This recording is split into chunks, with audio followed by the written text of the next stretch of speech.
ಇವತ್ತು ನಾವು ರಾಮೋಹಳ್ಳಿಯಲ್ಲಿರುವಂತಹ ಮುಕ್ತಿನಾಗ ದೇವಾಲಯಕ್ಕೆ ಬಂದಿದ್ದೀವಿ. ಬನ್ನಿ ಇಲ್ಲಿಯ ವಿಶೇಷತೆ ಹಾಗೆ ದೇವಸ್ಥಾನ ಹೇಗಿದೆ ಅಂತ ನೋಡೋಣ. ಈ ದೇವಸ್ಥಾನ ಇರೋದು ಮೈಸೂರು ರೋಡ್ ಅಲ್ಲಿ ದೊಡ್ಡಾಲದ ಮರಕ್ಕೆ ಹೋಗೋ ದಾರಿಲಿ ಸಿಗುತ್ತೆ. ಕೆಂಗೇರಿಯಿಂದ ಸುಮಾರು 10ರಿಂದ 12 ಕಿಲೋಮೀಟರ್ ಆಗಬಹುದು. ಮೊದಲಿಗೆ ಈ ಆದಿಮುಕ್ತಿನಾಗ ದೇವಾಲಯ ದರ್ಶನ ಮಾಡಿ ನಂತರ 16 ಅಡಿ 7 ಹೆಡೆಯುಳ್ಳ ನಾಗಮೂರ್ತಿಯ ದರ್ಶನ ಮಾಡೋದು ಇಲ್ಲಿಯ ವಾಡಿಕೆ.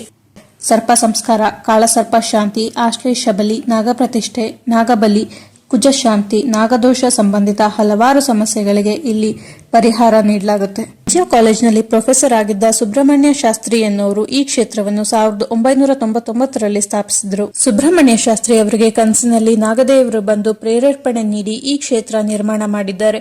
ಅವರು ಈ ಜಾಗಕ್ಕೆ ಬಂದಾಗ 16 ಅಡಿ ಉದ್ದದ ಹಾವಿನ ಪೊರೆ ಸಿಕ್ಕಿದ ಕಾರಣ ಅದರ ಸಂಕೇತವಾಗಿ ಇಲ್ಲಿ 16 ಅಡಿ 7 ಹೆಡೆ ನಾಗಮೂರ್ತಿನ ಸ್ಥಾಪಿಸಿದ್ದಾರೆ.